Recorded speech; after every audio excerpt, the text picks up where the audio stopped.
Ukraine में जंग के बीच जिनपिंग पुतिन में बात। पुतिन ने कहा चीन ऐसा दोस्त जो हर जगह साथ है, चीन ऐसा दोस्त जो हर जगह साथ है। और इस बीच आशीष एक नई अहम खबर के साथ तैयार है, उनके पास चलने वाला हूं, लेकिन बहुत जल्दी से आपको ये दिखा दूं। यह भी कहा गया पुतिन की तरफ से कि ऐसे दोस्त हो तो हर तरफ कामयाबी मुमकिन है। पुतिन ने जिनपिंग को रूस आने का न्योता दिया। अब ये जो कुर्बत है, इस समय के हालात चीन और रूस को बहुत करीब लाते जा रहे हैं। क्या आने वाले दिनों में ये कुर्बत और बढ़ती जाएगी, या ये वक्ती है, ये इस समय इन हालात की वजह से दिखने वाली प्रॉक्सिमिटी है और आगे बहुत दिनों तक चलेगी नहीं, ये हम समझेंगे जनरल मिशन के पास जाने के बाद। लेकिन पहले आशीष, क्या खबर है इस बार आपके पास? जो होटल हम दर्शकों को कंफर्म कर दें, और ये एक मैसिव शिफ्ट है व्लादिमीर पुतिन की तरफ से यूक्रेन वॉर में। ये एक बड़ा ट्रांजिशन पॉइंट है। जो होटल अटैक किया गया है कीव सेंट्रल में, उसमें फॉरेन मिलिट्री एडवाइजर्स रह रहे थे, यानी कि जो फॉरेन मिलिट्री ऑफिसर्स हैं वो टारगेट पर हैं। तस्वीरों के जरिए हमने दर्शकों को बताया। इसका मतलब साफ है, अब तक बहुत रेयर, मुझे याद नहीं है कि 10 महीनों में फॉरेन मिलिट्री ऑफिसर्स के लोकेशन, चाहे जहां वो रह रहे हो या फिर कोई असिस्टेंस प्रोवाइड कर रहे हो, उन पर कोई पिन पॉइंट अटैक हुआ था। इस होटल में फॉरेन मिलिट्री एडवाइजर्स रह रहे थे।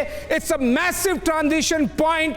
क्रेमलिन से पूरे के पूरे नेटो के लिए यह बड़ा मैसेज है, जहां पर जिस होटल में फॉरेन मिलिट्री एडवाइजर्स रह रहे हैं उस पर पिन पॉइंट एक्यूरेसी वाला अटैक करने का मतलब साफ है कि यह संदेश रशिया पूरे के पूरे नेटो और पश्चिम को देना चाह रहा है। मैं वहां पर खुद रह चुका हूं और दर्शकों को बड़ी जिम्मेदारी के साथ बता सकता हूं कि बहुत स्पेसिफिक होटल्स होते हैं जहां फॉरेन मिलिट्री ऑफिसर, एक बार अपने दर्शकों के लिए मैं क्लियर कर दूं, दोहरा दूं, जो आप खबरें बता रहे हैं इसको और विस्तार से बताइएगा। लेकिन फॉरेन मिलिट्री ऑफिसर्स को टारगेट किया जाना, इसका मतलब ये कि बूट्स ऑन द ग्राउंड है और अब ये बात रिकॉग्नाइज कर रहा है रशिया और इसके लिए वो अटैक करने के लिए भी तैयार है। आपको मालूम है ब्रिटेन की तरफ से ट्रेनिंग दी जा रही है, अमेरिका की तरफ से ट्रेनिंग दी जा रही है। सर्गेई लैवरोव ने एक दिन पहले ही ये बताया था कि वहां पर अमेरिकी सैनिक हैं और उनके कमांड पर यूक्रेन काम कर रहा है, वो कमांड देने का काम करते हैं और यूक्रेन उसका एग्जीक्यूट कर रहा है। और अब इन बातों को देखते हुए जहां पर ये मिलिट्री ऑफिसर्स ठहरे हुए हैं, होटल को निशाना बनाया जाना, ये बहुत बड़ा संकेत। क्या उसमें उसकी जद में ये विदेशी नेशनल्स आए हैं, और क्या अगर वो निशाने पर आए हैं तो क्या यहां से आग आगे फैल सकती है? आशीष, ये बड़े तनाव का कारण हो सकता है क्या?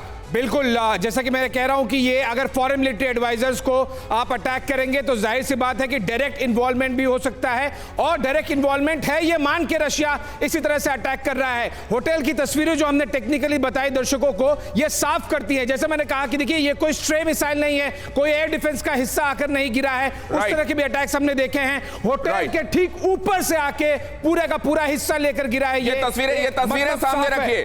फॉरेन मिलिट्री ऑफिसर्स यहां रुके हुए हैं और इस होटल को निशाना बनाया जाना। जनरल मिशन, बहुत क्विक कमेंट आप सभी से, आप तीनों से मैं ये अनुरोध करूंगा कि बहुत जल्दी जल्दी अपनी बात कहिएगा, क्योंकि बहुत सारी खबरें यहां तुरंत आ रही हैं, दर्शकों तक पहुंचानी है। General mission please. Foreign military advisers का युद्ध में होटल में रहना मेरे को पॉसिबिलिटी नहीं रखता है। वो तो जाके फ्रंटलाइन ट्रुप्स या अगर ट्रेन कर रहे हैं तो होटल से कोई ट्रेनिंग नहीं करेंगे। यहाँ पर मीडिया के और कुछ सिविलियन फॉरेनर्स हो सकते हैं, पर मेरे को फॉरेन मिलिट्री एडवाइजर्स की तो यहाँ डाउट है, क्योंकि वो तो खुद टारगेट बनेंगे मिसाइल से ही नहीं। वहां तो रशियन के इतने सैबोटाज और ये सब। सर, ये कंफर्म हो गया। ये कंफर्म होने के बाद हम आपको बता रहे हैं, ये खबर एक बार फिर से दर्शकों के सामने रख रहे हैं आशीष। ये खबर सामने, और ये देखिए ये खबर, कीव में फॉरेन मिलिट्री एडवाइजर्स टारगेट पर। कीव के होटल में मौजूद थे फॉरेन मिलिट्री एडवाइजर्स। रूस की क्रूज मिसाइल ने उसी होटल को टारगेट किया। अब ये कंफर्म है कि यहां पर वो रुके हुए थे, उस समय होटल में थे या नहीं ये कंफर्म नहीं, लेकिन ये बात तय कि यहां पर फॉरेन मिलिट्री एडवाइजर्स रुके हुए थे। जनरल मिशन, अपनी बात पूरी कीजिए। हाँ, तो मैं ये बोल रहा था, ये रिपोर्ट किसने दी है? क्या कीव ने कंफर्म किया है कि जी, ये डेप्यूटी हेड जो कीव के मेयर हैं और प्रेसिडेंशियल ऑफिस के डेप्यूटी हेड हैं, उन दोनों ने कंफर्म की है। In fact we can confirm the hotel name Alfavito in central Kyiv. उन्होंने ये कंफर्म किया है कि यहां पर फॉरेन मिलिट्री एडवाइजर्स रह रहे थे।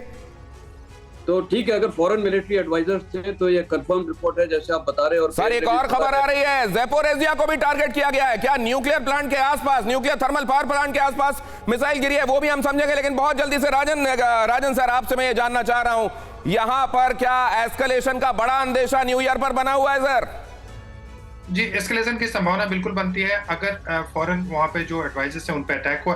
देखिए, एक ट्रांजिशन जो देखने को मिलता है रूस की स्ट्रैटेजी में कि पहले वो सिविलियंस को टारगेट नहीं कर रहा था। अभी भी रूस यह बोलेगा कि वो सिविलियन को टारगेट नहीं कर रहा है, वो कुछ फॉरेन एडवाइजर हैं जो मिलिट्री के जो हैं या दूसरे भी हमारे एजेंट्स हैं उनको टारगेट कर रहा है। लेकिन यह भी एक ट्रांजिशन माना जाना चाहिए क्योंकि पहले उस ढंग के सिविलियन होटल जहाँ पे विदेशी भी रह रहे हो उनको टारगेट नहीं किया जाता था, या तो एनर्जी इंफ्रास्ट्रक्चर पे किया गया था या दूसरे इंफ्रास्ट्रक्चर पे किया गया था या मिलिट्री टारगेट होते थे। तो अभी निश्चित रूप से यह एक एस्केलेशन है जहां पे मैसेज देने की कोशिश हो रही है, चाहे वो फॉरेन जर्नलिस्ट हो या एडवाइजर हो, रूस किसी को भी नहीं छोड़ेगा, यही रूस कहने की कोशिश कर रहा हूं।